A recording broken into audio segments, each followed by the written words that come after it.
Merry Christmas from the On Deck channel. I wish you guys the best of the holiday today and lots of cheer.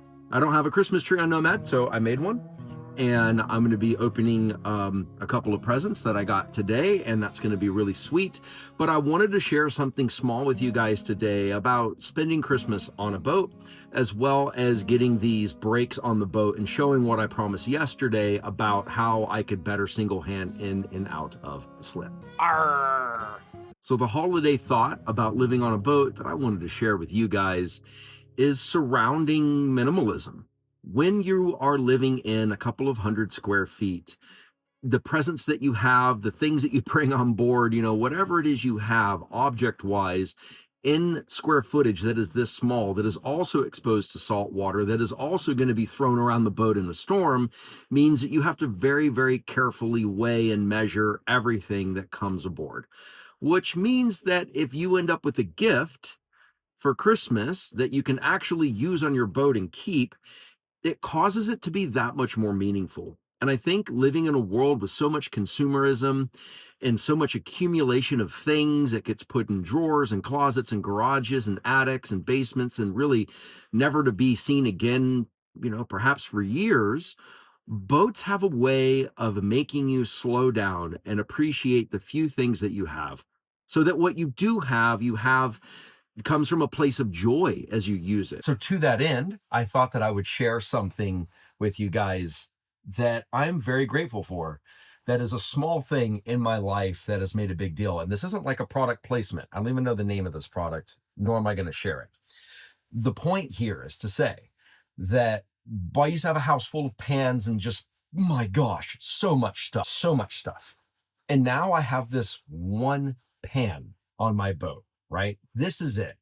And it's a chemical-free, non-stick surface. It somehow becomes precious to me because I have to go through a lot of trouble just to make the space for this one, kind of larger thing, right? There's boating pans that have like disconnecting handles. I tried cast iron, but it just really didn't work for me. It always made my eggs kind of black. So I decided to just get like one really good, high quality, non-boating kind of pan. And it really brings joy. Like, I really, really love this thing.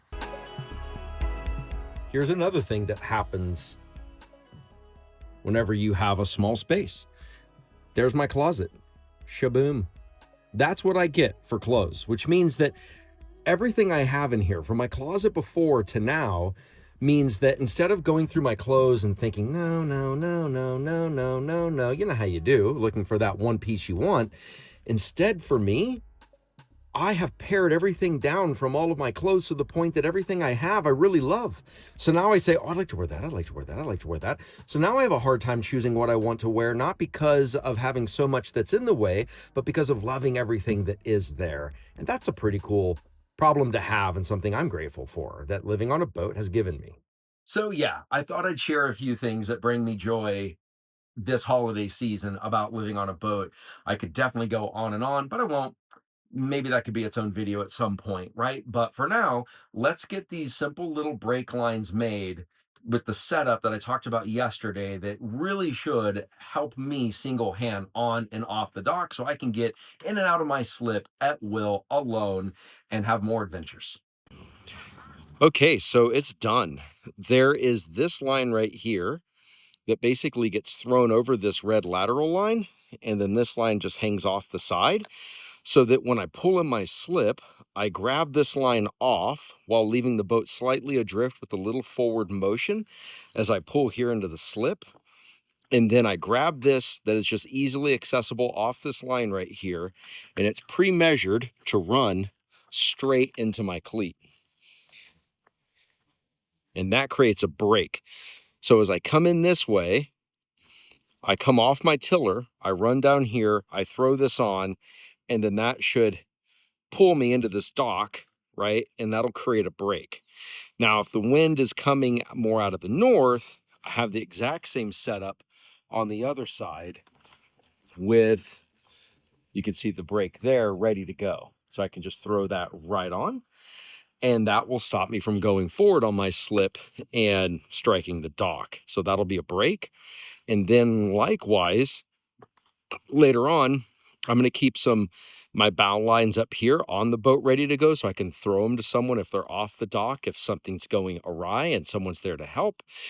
But I'll also have some lines hanging here down into the water that I can boat hook and throw straight on really quickly as well for a westerly wind that would be blowing me off the dock. That's what the lady told me. So we need to test that out. I can't test that out today because I need someone on Nomad on standby while that happens. And I don't think I'm going to find that during Christmas. So I think I'll have to patiently wait. I'm going to keep this video short though. Thank you guys again for watching. It means the world. If this stuff is your vibe, then please subscribe. And thank you for all the comments. I love being able to learn together as we all embark on different journeys in life. See you guys on the next episode.